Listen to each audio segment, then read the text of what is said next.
señor embajador Carlos Trujillo, presidente del Consejo Permanente de la OEA, señor Luis Almagro, secretario general de la Organización de Estados Americanos, señor Néstor Méndez, secretario general adjunto, embajador José Valencia, ministro de Relaciones Exteriores y Movilidad Humana de Ecuador, señoras y señores representantes permanentes de los Estados miembros de esta organización, señoras y señores observadores permanentes, señoras y señores miembros de la comitiva oficial ecuatoriana, distinguidos delegados e invitados especiales, todos queridas y queridos hermanos.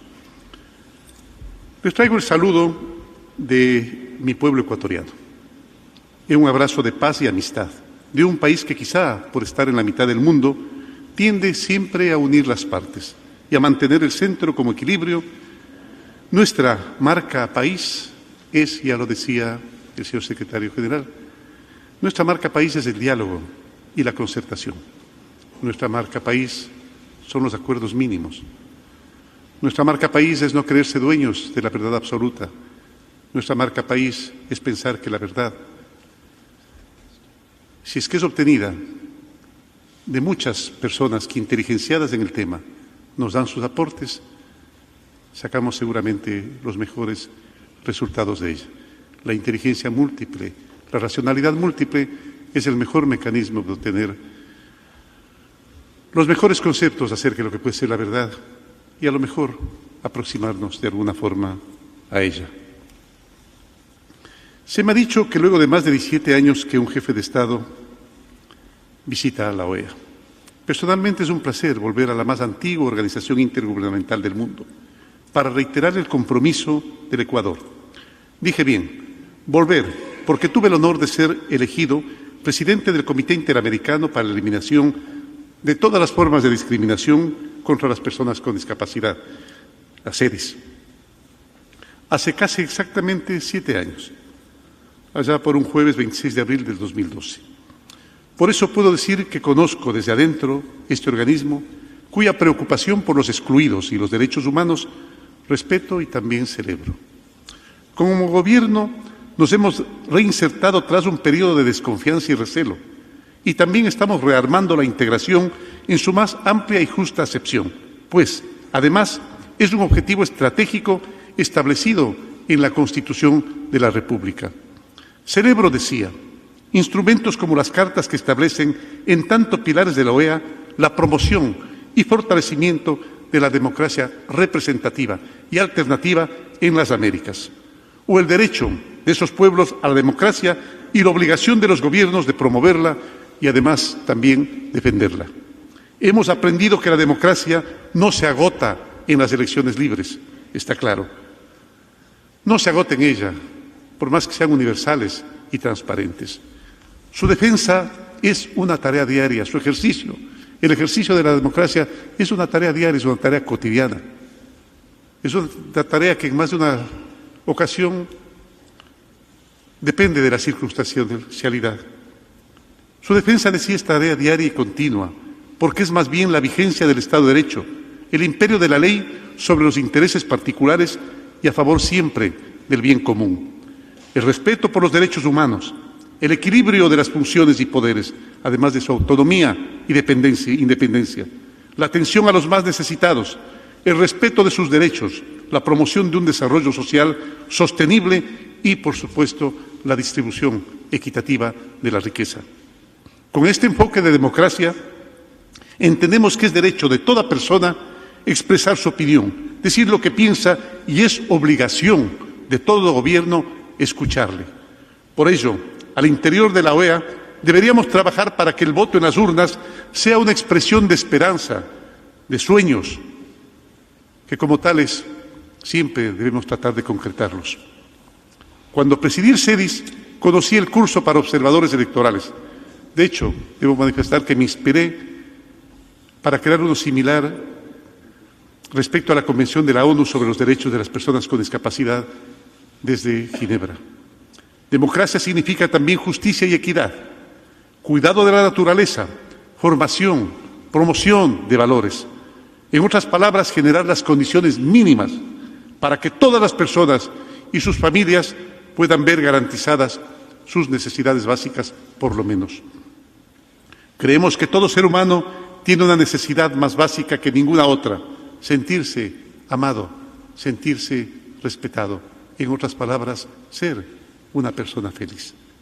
Saludo el trabajo de las misiones electorales de la OEA, y las han cumplido a través de los años en todo el hemisferio, más aún en Ecuador, el Estado miembro que ha recibido el mayor número de equipos de observadores. Precisamente quiero expresar que apreciamos y valoramos todas las sugerencias y observaciones que las distintas misiones han realizado en las jornadas electorales de Ecuador, incluidas las celebradas el pasado 24 de marzo en nuestro país. Sin embargo, nuestras democracias no terminan de estar bajo amenaza. A diferencia del siglo pasado, cuando la democracia era quebrantada por golpes de Estado militares, hoy se cuartea y tambalea por nuevos estilos de autoritarismo, de tiranías, por gobiernos que, pese a haber sido elegidos en las urnas, abrigan ambiciones desmedidas en la búsqueda de un poder absoluto a perpetuidad. Hasta recurren a la promulgación de constituciones y leyes que les dan la apariencia de regímenes democráticos. El perfil es similar en nuestros países. Desarrollan un ejercicio arbitrario de la autoridad, exigiendo sumisión absoluta de todas las instancias a un personaje central y omnipotente, a un pensamiento único, a un personaje único impuesto. En ese proceso conculcan los derechos y las libertades individuales, socavan la independencia y las funciones del Estado, amordazan cualquier expresión de pensamiento crítico y criminalizan la protesta social. Inútil decir que no hay lugar para el pluralismo político allí, para la libertad de expresión o de prensa. Solo hay un omnipresente Estado de propaganda del ideario oficial y culto a la personalidad de los caudillos.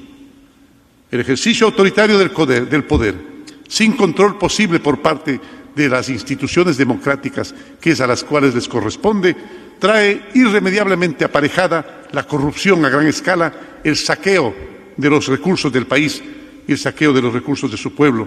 Sumemos a todo ello un estado de confrontación latente que permea hasta los hogares, familias separadas por disputas políticas, compañeros de trabajo distanciados, comunicadores callados por sus propios colegas, redes sociales inundadas de noticias falsas. Todo tiene un límite, hasta la mansedumbre y generosidad que puede tener un pueblo, que tuvo nuestro pueblo.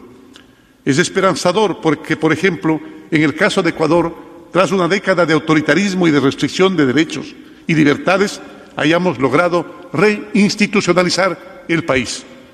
Entre todos juntos, porque hay que hacerlo entre todos, tomando las opiniones de todos. Nada mejor que escuchar las opiniones de quienes piensan diferente. Qué grato es encontrarnos entre personas que pensamos diferente. Si vivimos en un mundo que es extraordinariamente y maravillosamente diverso, ¿qué eso lo hace vivible? Si es que el mundo fuera exactamente igual, si es que todo fuera exactamente igual y plano, no merecería habitar en él ni un solo día. Es la diversidad la que hace maravilloso al mundo en el que vivimos, y la diversidad de pensamiento es una de ellas, por supuesto. Aprendamos, si es que nos hemos tardado en ello, a amar la diversidad, no a padecerla. Entre todos juntos, decía, hemos restablecido la independencia y la autonomía de las funciones. Ya tenemos participación política pluralista, porque hemos recuperado el derecho a expresarnos en democracia. Por ello es que sostengo que los desafíos que enfrentamos varias democracias en la región son muy altos y solo los podemos vencer con una permanente comparación entre los gobiernos democráticos del continente. No existe otra alternativa. Ese es el espacio que debería ocupar la OEA, convocarnos a nunca permanecer impasibles o callados ante la conculcación de la democracia, ante la violación sistemática de los derechos humanos, ante la violación generalizada de los derechos humanos. Nunca callarnos. Los Estados tenemos el deber de exigir el cese de la violencia en contra de la población civil, en cualquier lugar que esto ocurra, así como el juzgamiento a los responsables, la reparación integral y la realización de justicia para las víctimas y sus familiares. En política exterior, el Gobierno nacional se rige por los postulados de la Carta de Riobamba de 1980, la llamada, ustedes la conocen bien, la doctrina Roldós. Esa carta establece que el respeto por los derechos humanos constituye norma fundamental de la conducta interna de los Estados y que es obligación, óigaseme bien, que es obligación la defensa internacional de esos derechos. Por lo tanto, la acción conjunta ejercida en protección de esos derechos no viola bajo ninguna circunstancia el principio de la no intervención. Es inspirados en esa doctrina que hemos reanudado nuestra participación en los trabajos de la Comisión Interamericana de Derechos Humanos, en la visita de sus relatores y en la celebración en su territorio de un periodo de sesiones previsto para noviembre de este año. En este marco se inscribe la posición que el Ecuador observa para Venezuela, Nicaragua o cualquier país en el que se violen o se conculquen los derechos humanos. Quiero ser enfático en el hecho de que la Carta Democrática Interamericana no debe ser interpretada como una condena hacia determinado régimen, ni mucho menos como injerencista. Su aplicación gradual, cuando corresponde, busca asistir y contribuir a la restauración, por supuesto, del orden democrático.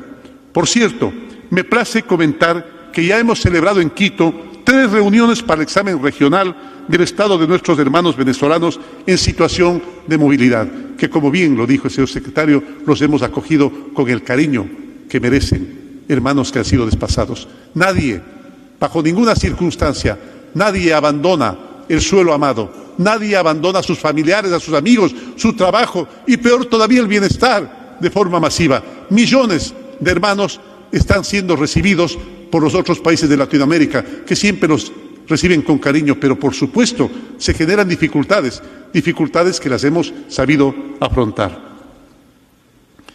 En este marco rindo hoy homenaje a nuestros compatriotas, miembros del equipo periodístico del diario El Comercio, Paul Rivas, Javier Ortega y Efraín Segarra, y a sus familiares. Te recordarán, fueron asesinados por grupos, que hay mucha gente que los llama irregulares, supuestamente con una ideología, pero que lastimosamente se han dedicado a actividades ilícitas y para ello requieren no respetar ninguna norma, y peor la norma de respeto de la vida humana. Los asesinaron miserablemente el momento en que hacíamos todo nuestro esfuerzo por liberarlos. Se ha conmemorado 1 año de su secuestro y asesinato. Desde los primeros sucesos de este crimen me comprometí a investigar los hechos, a esclarecerlos y a garantizar el derecho a la verdad a sus familiares. Ante mi pedido y con la colaboración de la CIDH, se constituyó el equipo de seguimiento especial que cumplió con su plan de trabajo, financiado en su totalidad por el Estado ecuatoriano y cuyo informe final ya ha sido entregado y está siendo analizado para la presentación de las correspondientes observaciones. Señoras y señores, la OEA es el foro hemisférico por excelencia. Ha sabido superar la prueba del tiempo y perdurar en momentos en que presenciamos con preocupación el debilitamiento generalizado del multilateralismo. Pese a los cuestionamientos que le hemos dirigido a lo largo de su accidentada historia, tiene la enorme responsabilidad de alcanzar los objetivos trazados en su Carta Constitutiva, a más de 70 años de su creación. Deberá mejorar la suerte de nuestros pueblos, eliminando la pobreza extrema y logrando un desarrollo sostenible en paz y en democracia.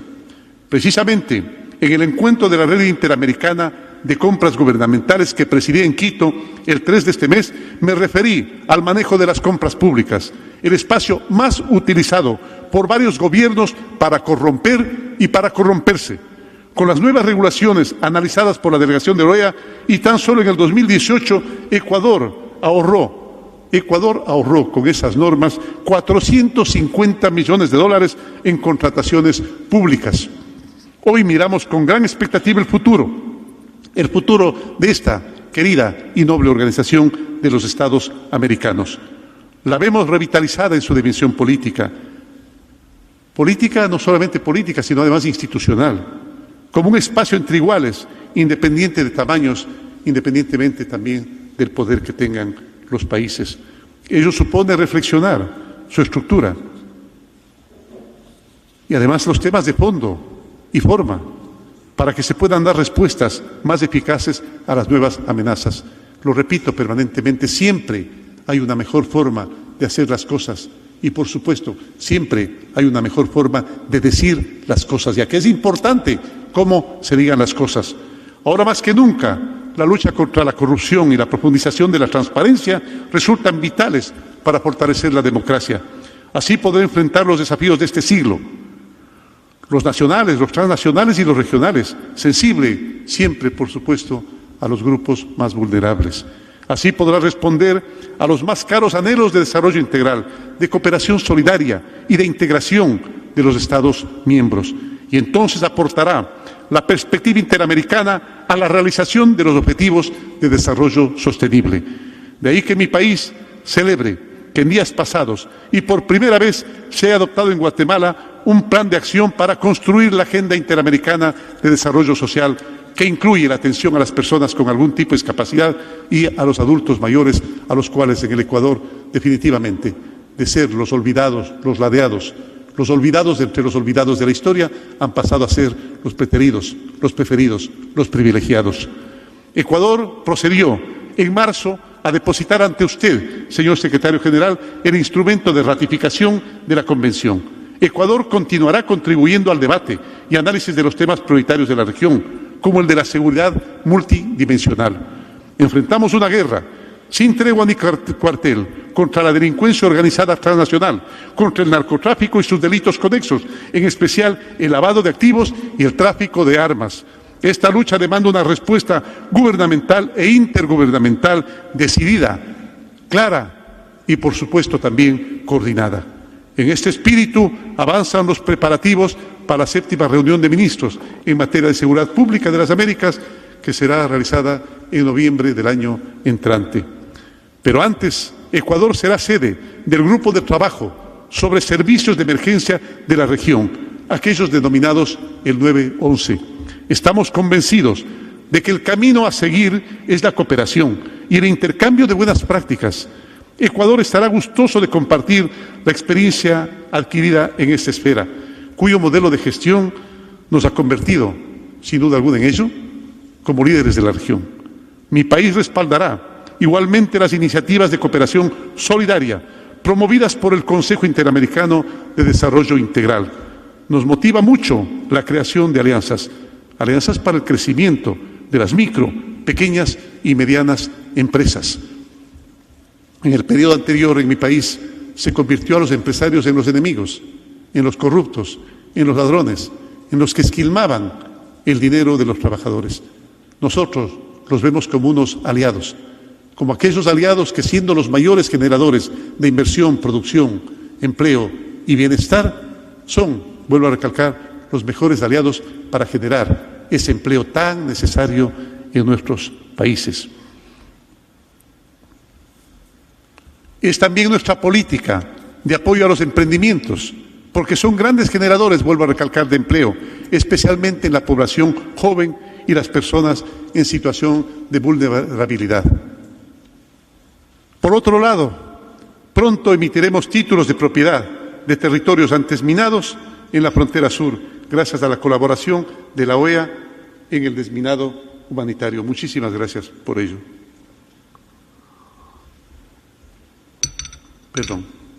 Señor Secretario General, con el lema "Más derechos para más gente", usted ha posicionado los temas sociales dentro de la organización. Así se visibilizan los grupos tradicionalmente excluidos en nuestras sociedades, como son las personas con discapacidad, los afrodescendientes, los adultos mayores, los indígenas, los hermanos migrantes, los hermanos refugiados y las personas de la comunidad LGBTI. Vamos con paso firme a la inclusión y a la equidad social. Usted mencionó al gran Eugenio Espejo. Eugenio Espejo, abogado, libérrimo, científico, político, pero sobre todo precursor de la independencia de Ecuador y de América. Este gran pensador ecuatoriano tenía una hermana mayor que él, cuyo nombre era Manuel Espejo, que debido a su condición de mujer se la trató de borrar de la historia. No existen retratos de Manuel Espejo. ¿Por qué razón? porque ella, en el periódico de su hermano, porque además el hermano era periodista, hacía un periódico que se llamaba Primicias, de la Cultura de Quito, escribía. ¿Y qué creen que escribía Manuel Espejo? Versos eróticos preciosos, que ventajosamente han quedado todavía, pero su imagen fue borrada por un clericalismo que trataba de borrar toda presencia femenina, y peor todavía, en una actividad tan libérrima como esta de escribir con toda libertad versos eróticos. Libertaria, poetisa, intelectual, pero sobre todo y ante todo, practicante permanente de los mayores valores que puede albergar un ser humano: el amor a los demás, la solidaridad, porque no existe otro valor más precioso que el de la solidaridad. Nos convierte realmente en seres humanos. Es por eso que el gran revolucionario, ese sí gran revolucionario, el Che Guevara, decía: nadie se gradúa de ser humano mientras no siente como propio el dolor que puede sentir cualquier otro ser humano en cualquier parte del mundo, a rescatar esos criterios, esas ideas. A lo mejor no la ideología completa, que hay que revisarla, una ideología de cafetín que servía únicamente para solazarnos intelectualmente, pero sí rescatar ese criterio que no era nuevo, porque fue casi con las mismas palabras, fue enunciado por un loco que vivió acá en el mundo hace más de 2000 años, cuando decía que hay que amar al prójimo como a uno mismo, es decir, sentirse identificado con sus querencias, con sus goces, con su felicidad, con sus éxitos, con sus realizaciones, al mismo tiempo que sentirse dolido por todo aquello que le afectaba. El día de ayer recordaba una frase preciosa del filósofo y poeta Terencio, que decía: nada de lo que es humano me es ajeno. Es verdad, nada de lo que es humano nos puede ser ajeno, y más aún en una organización como esta, imposible que nos sea ajeno. Es por eso que el escritor estadounidense Ernest Hemingway, en su libro ¿Por quién doblan las campanas?, menciona esta frase de Terencio, que casualmente el poeta también norteamericano, estadounidense, John Donne, la había complementado con un verso precioso, que con la frase de Terencio, nada de lo que es humano me es ajeno, la complementaba y decía: por eso, no preguntes por quién doblan las campanas, están doblando por ti. Cada vez que alguien siente un pesar, debe ser el tuyo, y cada vez que alguien siente un regocijo, una alegría, también debe ser la tuya. Manuel Espejo lo sentía. Manuel Espejo era solidaria. Todos los días, sin excepción, acudía al único hospital que había para ese entonces. Estamos hablando de finales del siglo XVIII, el último tercio del siglo XVIII, en la cual ella acudía al Hospital San Juan de Dios a atender a las personas que estaban allí. Y más aún después de que perdió a su esposo, un joven también diputado de las Cortes de Cádiz, José Mejía Lequerica, otro precursor del buen pensamiento y de las libertades, acudía a atender a 10 y 15 enfermos y entregarles su solidaridad. Esto 100 años antes de que existiera la inmensamente solidaria también Earl Nightingale, que es el referente de las enfermeras del mundo. 100 años antes ya Manuelita Espejo hacía una tarea así. Hoy la hemos rescatado de allí, porque se ha intentado realmente a las mujeres libertarias en el Ecuador callarlas en la historia y obligarlas inclusive a matarse en más de una ocasión. Y es lo que pasó con Manuelita Cañizares, que participó en la sonada, que participó en el primer grito libertario de América el 10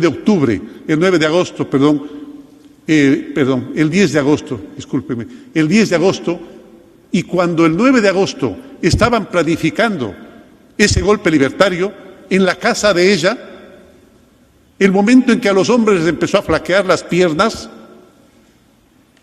Manuelita Cañizares le dijo: hombres indignos de la libertad y dignos de la esclavitud, ¿a qué le teméis? ¿A qué le teméis? ¿Qué podéis perder? Así lo dijo Manuela Cañizares. Y a pesar de eso, en la placa de piedra que se encuentra en la que fue su casa, y que el 9 de agosto se planificó el movimiento libertario del día siguiente, no estaba puesto el nombre de Manuela Cañizares. Se intentó ocultar la historia de ella, al igual que pasó con Manuela León, con Manuelita Sáenz, que como ustedes saben era la confidente y la mujer más querida para él que tuvo el libertador Simón Bolívar. Hace un momento también con el señor secretario recordaba una frase del inmenso Simón Bolívar, que decía, para recordarles a todos los aspirantes a dictadores en el mundo, decía, no es bueno, perdónenme si no lo digo con las palabras exactas, no es bueno que un gobernante se reelija indefinidamente, porque él se acostumbra a mandar a la gente y el pueblo a ser dependiente de él, con lo cual surge la usurpación, la tiranía y la arbitrariedad. No lo estoy diciendo con las palabras exactas, hay una edad en la cual ya el deterioro de las hormonas y de las hermanas neuronas nos obligan a olvidarnos de las cosas. Pues no es exactamente, pero creo que el concepto está dicho así. Señor secretario general, decía que con el lema Más derechos para más gente, usted ha posicionado los temas sociales dentro de la organización. Así se visibilizan los grupos tradicionalmente incluidos en nuestras sociedades, como son las personas con discapacidad, que las llevamos adelante con esa misión que es referente de la visión holística del trato y de la defensa de los derechos de las personas con discapacidad que se debe tener en el mundo, que es la visión Manuel Espejo. Me alegro mucho de haber conducido aquello mientras otros se preocupaban de perpetuarse en el poder y de saquear las arcas del Estado. Para las personas con discapacidad no únicamente, para las personas afrodescendientes, los adultos mayores, los indígenas, vuelvo a recalcar, migrantes, refugiados, y los vuelvo a recalcar también la comunidad LGBTI. Vamos con paso firme a la inclusión y a la equidad social. Los más pobres y excluidos son la prioridad de mi gobierno. Y con todos los ecuatorianos, sin excepción, forman el objetivo del plan Toda una Vida. Seguramente esta frase, Toda una Vida, les es conocida. Es un bolero que cantaban los Panchos, si mal no recuerdo, ¿verdad? Toda una vida, decía, sí, toda una vida. Porque un gobierno y una ciudadanía responsables deben preocuparse del ser humano toda una vida. Desde el mismo momento de la concepción hasta que Dios decida cerrarnos los ojos. Toda una vida, cuidando, inspirando, impulsando, acompañando y por último, en la última etapa, siendo grato con aquellos que nos han legado lo que somos, que nos han legado los valores que practicamos. Toda una vida, toda una vida. Si no, ¿para qué gobernamos? ¿Para qué aspiraciones políticas de llegar a gobernar? ¿Por qué tanta desesperación si no pensamos hacerlo? Si no queremos hacerlo, si no pretendemos hacerlo, si no lo podemos como el paradigma a lograr. Porque si por política fuera, mi padre fue toda la vida político, fue muchas veces alcalde, senador, diputado, concejal. Y mi abuelo, el suegro de él, que odiaba la política, con respecto a la ideología política, y ahora recién empiezo a entender la frase del abuelo. Cuando veo que con el pretexto de ideología se aupa tiranías y se aupa lastimosamente regímenes autoritarios, corruptos, la ideología, sí, una nueva ideología, bueno, construyamos una nueva ideología, pero construyamos en la práctica, porque es en la práctica donde se debe terrenalizar cualquier idea que tengamos. Si solo vivimos para rodearnos de conocimiento, para atiborrarnos de conocimiento, si solo vivimos para atiborrarnos de nuevas concepciones forjadas sobre las anteriores, ¿para qué? ¿Para qué? Si no es para servir. El conocimiento solo puede servir como para poderlo poner en la práctica social al servicio de los demás, al igual que el poder. Yo quisiera recordar una frase que hace un momento la mencioné con el señor secretario general y con el señor presidente de la OEA. Me gusta mucho la música, me gusta mucho la pintura, y dentro de la música hay una obra que admiro extraordinariamente por el mensaje precioso que tiene. Es la tetralogía de Wagner de los Nibelungos. Ustedes recordarán que los Nibelungos, con el oro del Rin, hacen un anillo con la capacidad de dotar de un poder extraordinario a quien lo poseía. Y claro, los Nibelungos lo ponen en manos de los seres humanos y a partir de ese momento empiezan las disputas por tener el poder. Y la gente empieza a desesperarse por tener el poder y eso los pierde completamente.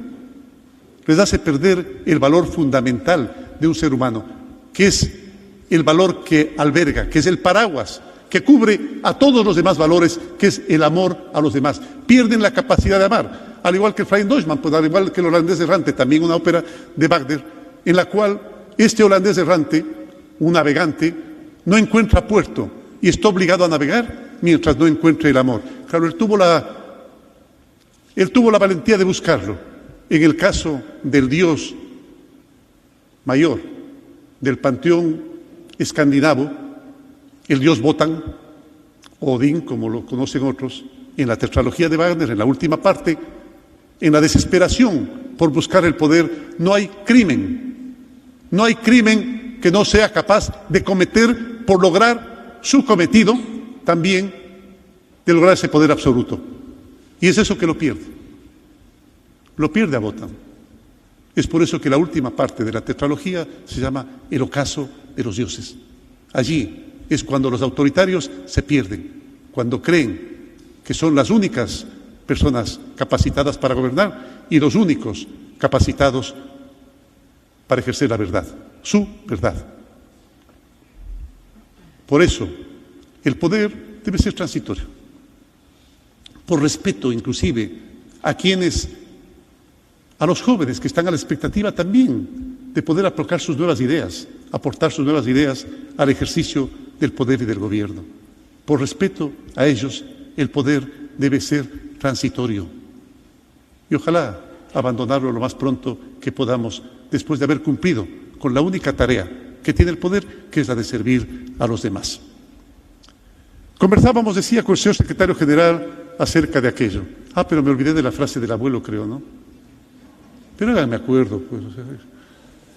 El abuelo decía que los políticos son como las alpargatas, que da lo mismo la derecha que la izquierda. Y no les cuento otra, no, sí las cuento. Mejor se las cuento. Decía que la política es tan fea que a la suegra se le dice la madre política. Ya pueden imaginarse ustedes. No tiene nada que ver con mi suegra, por favor, una señora muy querida para mí. Y espero que para ustedes también, no mi suegra, la de cada uno. Sin excepción, decía, toda una vida, que consiste en atender a todos, desde que son concebidos hasta cuando Dios decide cerrarnos los ojos. Por ello, hermanas y hermanos, a trabajar por más derechos para todos, para toda una vida, sin dejar a nadie atrás. Ese debería ser el compromiso prioritario. Ese debería ser el compromiso prioritario de las naciones de nuestra querida América. Muchísimas gracias.